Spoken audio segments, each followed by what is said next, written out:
To our first lecture for environmental justice. So this is the introduction lecture. So what we're going to be looking at today is first, what is environmental justice? How do we define the topic of our course here?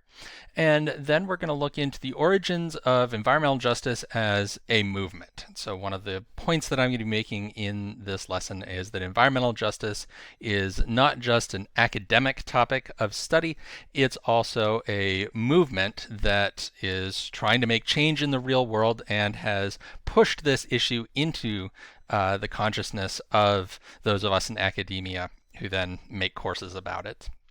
And we'll follow that historical development up to seeing what is going on with environmental justice up to today in the present moment.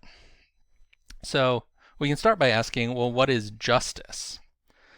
And the first thing to keep in mind about justice is that this is an evaluative concept. So when we're talking about justice, we're asking about what should be done or what is right or wrong. So it's not just about determining facts about how the world is, we're also looking at whether the way the world is good and whether it ought to be changed or kept the same in one respect or another. So this is an evaluative concept, and throughout this course, I'm going to be asking you to make these kinds of evaluations and judgments. You're going to have to take a position and say, this thing that's happening is unjust, or this thing that's happening is just. And you may end up disagreeing with some of your classmates on that. You may end up disagreeing with various people that are involved in the cases and issues that you talk about, and you're going to want to be able to back up your position and say, well, I think this is an injustice and I have these good reasons for holding that position, and that's why I'm correct in my analysis, and the people that disagree with me are incorrect. Okay, so this is a course where you're going to have to take a stand on things. Justice is also something that's a feature of social and political systems, not just of individual behavior. So individuals can do things that constitute injustices, but we're looking not just at the individual level, but we're looking at whether social and political systems are just or unjust, and whether we can change those systems to create more justice in the world. So in terms of what actually justice is, or what kind of an evaluative concept is it? We can go all the way back to Aristotle in the time of the ancient Greeks, and he conceived of justice as being about treating equal things equally and unequal things unequally. So if two things are the same in relevant characteristics, they should be treated the same. If they're different in relevant characteristics, they should be treated differently in a way that matches that difference. So, for example, if I give my class a test and it's a bunch of multiple choice questions, each worth the same amount of points, then if there's two students that both got the same number of questions wrong, then those two students should get the same grade, right? Equal performance on the test should mean equal grade on that test. If there's one student who got more questions wrong than another, then that student that got more questions wrong should get a worse grade than the one who got fewer questions wrong. It would be unjust to give the same grade to two students, one of whom got 5 questions wrong in the test and the other of whom got 10 questions wrong on the test. Now in this case, it's really obvious what respect we're looking at for our students equal or not equal in their performance on the test, right? We all just sort of take for granted that, of course, the number of questions you get right on the test is the relevant feature in terms of the grade. Okay, so if someone came up to me after the test and said, why did I get a worse grade than my classmate because the two of us are exactly the same age, I would say, well, your age isn't what's relevant. Justice isn't about giving you the same grade if you have the same age. That's not the relevant characteristic. The number of questions you got right on the test is the relevant characteristic for whether you should get the same grade. So in the case of grading tests, it's obvious what characteristic we're looking at to determine if people are being treated the same or different in with respect to that feature. But in lots of other cases, it's not obvious in what respect people should be treated similarly or differently. And so that's where we get major debates about what constitutes justice and whether certain types of things are just or unjust. So if we then take that concept and put it into the environmental context, we can say that environmental justice is justice with respect to our interactions with the non-human environment. So justice between people that relates to the environment, justice in terms of who gets access to the good or the bad things in the environment, as well as justice in our treatment of the environment itself. So we'll be looking later in the course about whether we can treat the environment unjustly and how that relates to just or unjust treatment of other people. And so environmental justice has been an issue for as long as people have been around. We've always been interacting with the non-human environment. There's always been the possibility of unjust treatment with respect to that environment, depriving people of environmental resources or subjecting people to harmful environmental conditions. But the term environmental justice and the idea that this is a distinct area of study has really only been around since the 1980s. And that's when environmental justice as a concept really came into the scene. And so then we can look backwards. Once we have this concept, we can look backwards at earlier issues that existed for people, as far back as we have information about people's lives, and reinterpret them as environmental justice issues. But they wouldn't necessarily have been thought of that way by the people involved if we're going back farther into history. And the concept of environmental justice, right? This framing of certain issues as being environmental justice issues grew out of social movements. People started to feel like they were being treated unjustly with respect to their natural environment. And so they formed social movements to protest against that unjust treatment and to demand justice.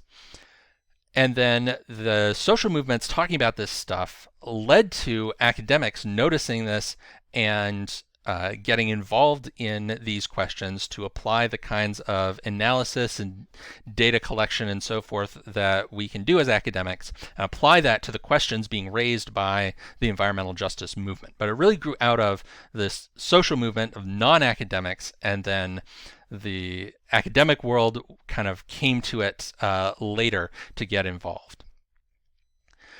And so we're going to be talking a lot about the environmental justice movement, and I want to stress that you don't have to agree with everything that the environmental justice movement says.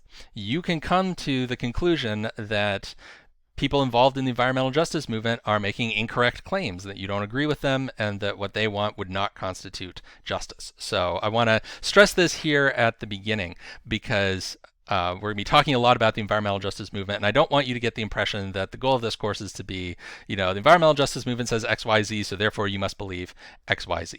So you don't have to agree with the conclusions that people in the environmental justice movement come to. What you do have to do is to engage with those claims seriously. You have to take seriously the kinds of things that are being said by people involved in environmental justice movements, and to give them due consideration, even if in the end you end up disagreeing with things that people in this movement have said. So that's what I'm asking you to do, not to just automatically agree with everything that anybody from an environmental justice movement organization says, but to take those claims seriously, to give them due consideration, not to dismiss them out of hand or just say, well, it's obviously stupid, that's, total crap. You want to take it seriously, even if your ultimate conclusion is that you disagree. Okay, so to look at this in this historical perspective, I'm going to look at it kind of decade by decade. So the 1980s were the origin of the environmental justice movement as a distinct movement with that title. And it grew out of the civil rights movement in the United States. And a lot of things that happened in the civil rights movement have been, after the fact, reinterpreted as being about environmental justice before the concept was there to talk about it. So one example that's often brought up is that when Martin Luther King Jr. was in Memphis, Tennessee, and ended up getting assassinated there, the reason that he was in that city at that time was to support a strike by the garbage workers in that city. And among the issues that the garbage workers were on strike about was the health of their working conditions. They were exposed to a lot of environmental hazards on the job. And so, Martin Luther King wouldn't have used the term environmental justice because that term didn't exist at that point in time. But looking back on it from the present day, we can see that as a form of environmental justice, that those sanitation workers were pressing for better environmental conditions for themselves. In 1979, we have a lawsuit, Bean versus Southwestern Waste Management Corporation, that was challenging the placement of a solid waste facility in a predominantly black neighborhood of Houston.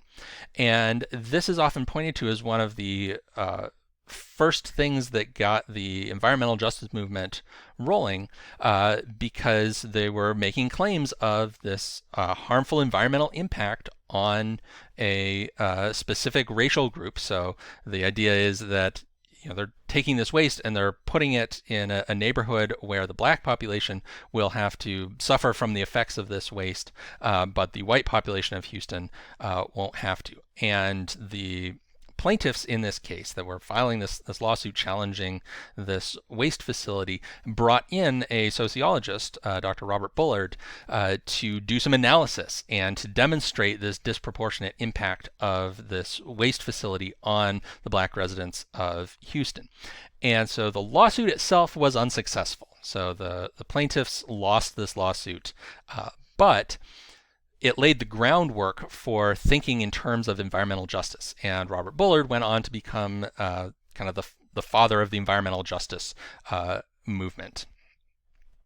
In 1982, in Warren County, North Carolina, you have another similar kind of issue crop up, that there is a plan to create a toxic waste disposal site specifically to dispose of PCBs, which are a fairly toxic chemical, and it was being placed in a predominantly black area. And so if you look at that region of northern North Carolina, Warren County has the largest black population in the area, and that's where they wanted to put this waste disposal site. So there was widespread protest by people in Warren County. They felt like they were being unfairly targeted for the environmental harms that would come from hosting this waste disposal site, and they felt like they were being singled out because they were a black community, and the folks around them that were being spared from having to have this waste site were predominantly white areas. And so this protest movement was also unsuccessful. The disposal site ended up getting built, but it generated national attention. So this got on the news all over the place, and it was significant in that people in lots of other places around the country saw what was happening in Warren County, and they said, you know what, that sounds like what we've dealt with too. We feel like that areas that are predominantly inhabited by people of color are being unfairly targeted to host various sorts of environmentally unpleasant facilities, waste facilities, factories that put out a lot of pollution, that kind of stuff.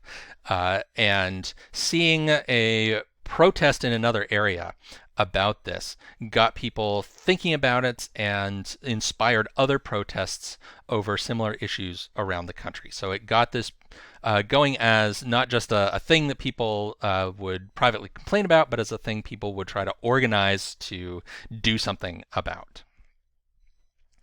And when this all started, the term that was initially used for these issues was environmental racism, because the claim was that people of color were being specifically disproportionately impacted by environmental harms. So this was a form of racism via environmental conditions, as opposed to all the other ways that you could be racist against someone.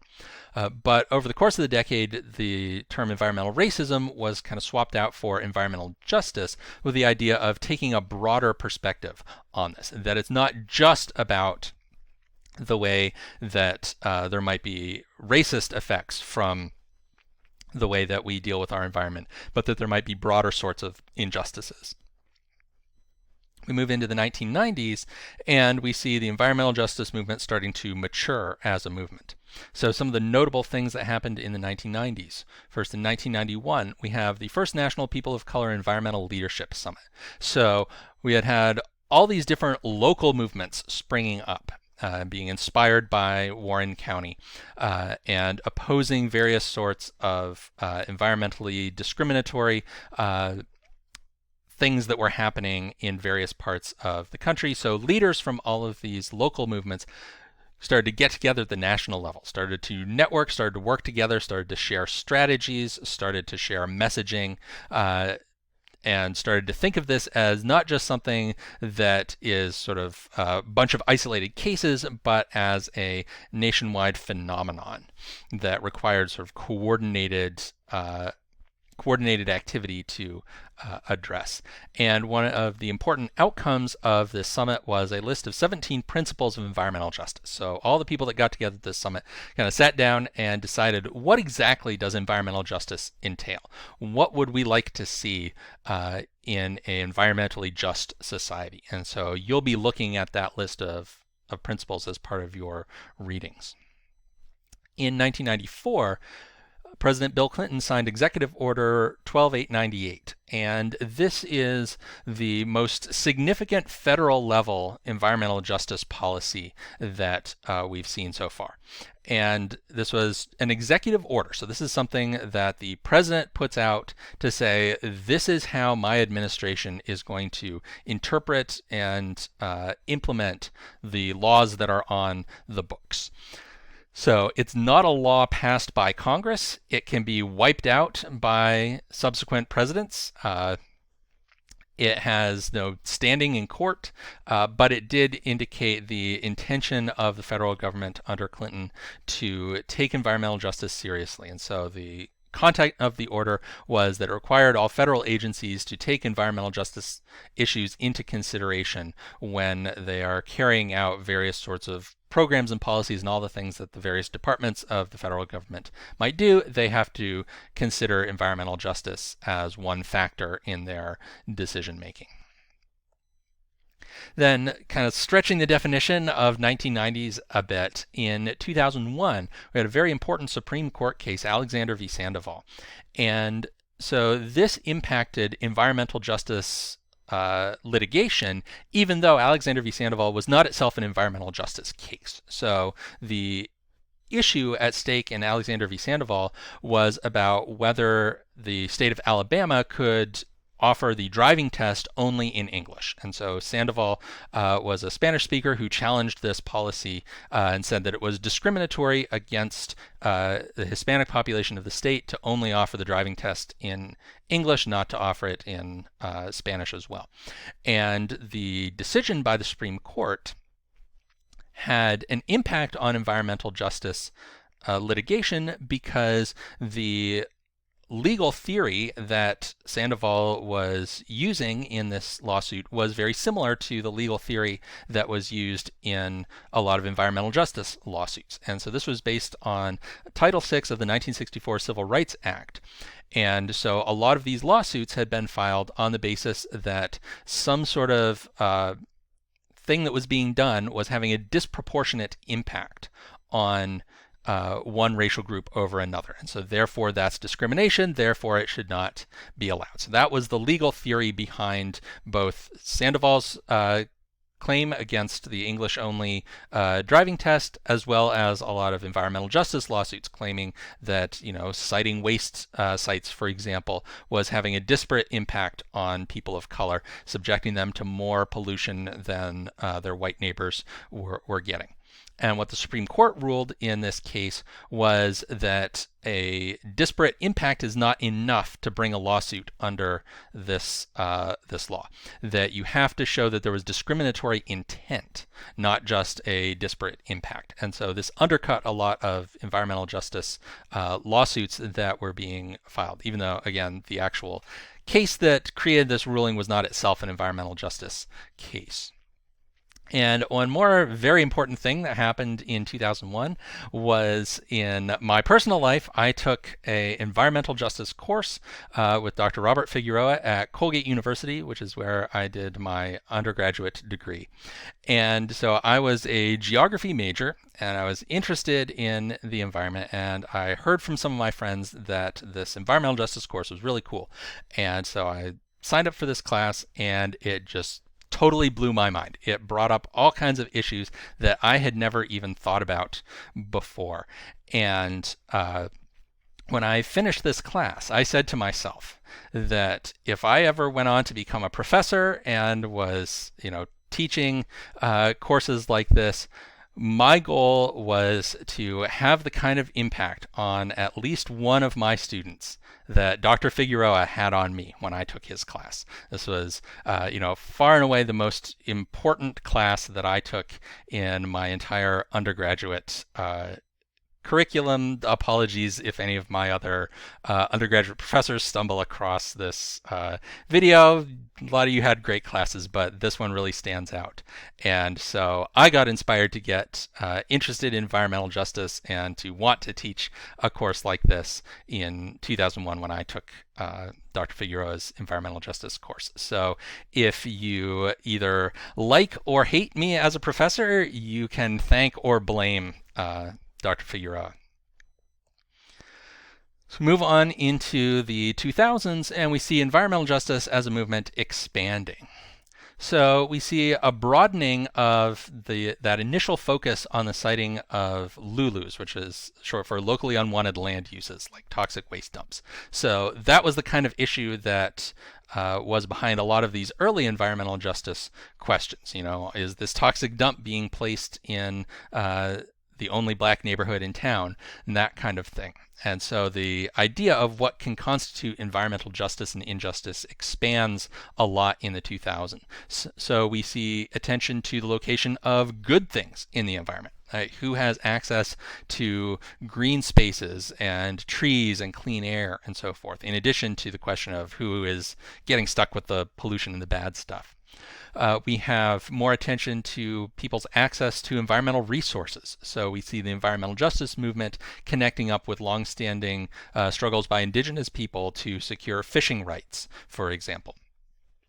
We see a lot more concern about the impacts of climate change. And so climate change goes from being simply this global environmental phenomenon to being something that is an injustice because of the way that the effects of climate change are going to impact certain groups of people differently than others. That some people are going to get hurt worse by climate change, even though they're not the people that are responsible for causing climate change. And climate change just becomes a much bigger issue in general in the 2000s because it becomes increasingly clear that it's really happening and that the effects are starting to actually be felt by people. It's not just predictions for the future. You see a lot more attention to the importance of participation in decision making. So demands for greater involvement of affected communities in making decisions about environmental issues. And you see growing global connections. So the concept of environmental justice and the term environmental justice came out of a movement that started in the United States.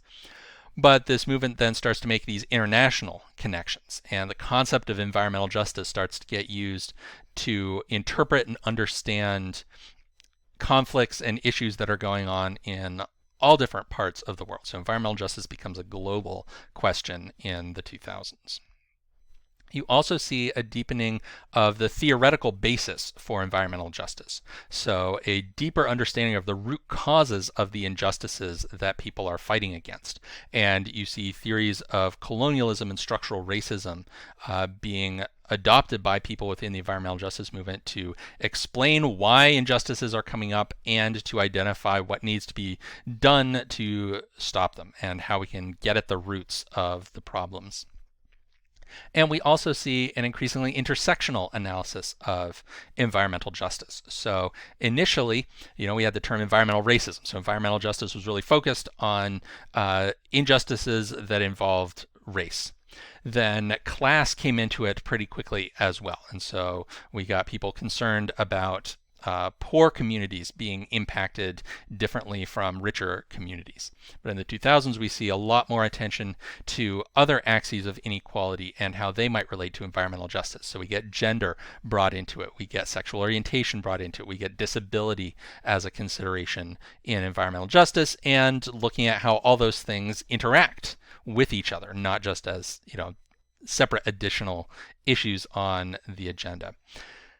And we also see attention given to environmental privilege as well as environmental marginalization. So we're looking both at the people that get the long end of the stick as well as those that get the short end of the stick in environmental justice conflicts. So this is a real broadening and expanding of the agenda of environmental justice and the range of issues to which this concept can be applied. Moving on into the 2010s, we see new movements as part of this broad environmental justice coalition pushing forward ideas of environmental justice into the public consciousness. So we have the climate justice movement. So people that are activists working on climate change issues start to increasingly talk about what they're doing in terms of justice. And so we get groups like Extinction Rebellion, Fridays for the Future, the Sunrise Movement that really highlight the justice dimension to climate change. We have indigenous movements that get a lot more attention in the broader public and start to have a much bigger impact. And so these include the Idle No More movement that comes out of Canada that's fighting for indigenous sovereignty in Canada and opposing some actions by the Canadian government that would impose various sorts of resource and environmental policies on indigenous communities. We have the fight over the Dakota Access Pipeline in the United States, which got an enormous amount of attention and drew together indigenous people from all over the country and beyond, as well as lots of non-indigenous people that saw this as a really important issue and got involved in various ways. And we have the Black Lives Matter movement. And so this movement was sparked by the question of violence against black people by the police and then also by civilian vigilantes. But the thinking has expanded beyond just looking at the specific cases of people like Mike Brown or Trayvon Martin or George Floyd, who were killed in an unjust way, and looking at the deeper questions of why our society seems to undervalue the lives of black people. And that deeper questioning leads you into thinking about environmental justice, that there are environmental dimensions to this broader phenomenon of undervaluing black lives. And so then to bring this up to the very latest events, we can look at how environmental justice played a role in the 2020 election that we just came through. So during this election, most of the Democratic candidates had environmental justice plans of one sort or another. Some very extensive plans, some just a paragraph somewhere in their campaign website. But it became an issue that candidates felt like they had to say something about, that voters wanted to hear them say that they cared about environmental justice, that they recognized that this was an issue, and that they were going to promise to do something about it if they were to gain the presidency. So they put this in their campaign materials and they spoke about it on the campaign trail. And so most of the candidates, certainly all of the major candidates, addressed environmental justice to one degree or another. And it even came up during the general election. And so we had, for the very first time ever, a question asked at one of the general election presidential debates about environmental justice. And so the specific question was about the situation of people of color who live near oil refineries in Texas. And the question was initially addressed to President Trump, and his response was, quote, "They're making a lot of money, more money than they've ever made." Then, when they asked Joe Biden to give a response or rebuttal, his statement was, quote, "The fact is, those frontline communities, does not matter what you're paying them, it matters how you keep them safe." So we've got obviously very contrasting analyses of what's going on here, but it's notable that environmental justice has become such a major issue that the moderators of the presidential debates felt like they needed to ask a question about it to let voters see where these candidates stood on this issue. It's also notable that Biden took a very clear position that there's an environmental injustice going on here, given that, out of the whole set of candidates that had run in the primaries, he was one of the most conservative or centrist out of that field of candidates. So it shows that environmental justice has gone from being something that a lot of people had never heard of back, say, in 2001 when I first learned about it by taking this course, to being something that is on the national political stage.